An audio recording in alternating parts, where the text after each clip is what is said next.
Una pioggia intensa e fitta, accompagnata in aree molto circoscritte da grandine, che in alcuni casi ha raggiunto dimensioni considerevoli, vicine ai 3 centimetri.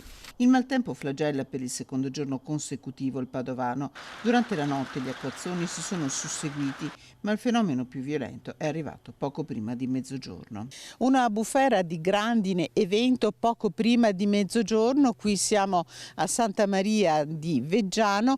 Guardate che cosa è rimasto di quello che fino a poco prima di mezzogiorno era un campo di soia. Nella frazione di Santa Maria di Veggiano tutti i giardini hanno fatto i conti con la bufera, così come le coltivazioni, e anche questo campo di girasoli porta i segni della grandine.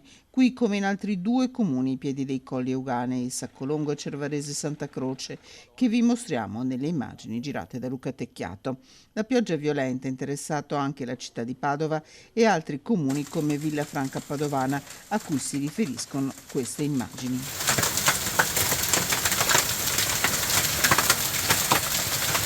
Danni che si aggiungono a danni, soprattutto alle coltivazioni, che già nel pomeriggio di venerdì avevano fatto i conti con la grandine nell'Alta Padovana, nel territorio di Grantorto, Gazzo, San Pietro Ingù e Piazzola sul Brenta, e nella Bassa, lungo il corso dell'Adige, a Boara, Pisani e Anguillara Veneta.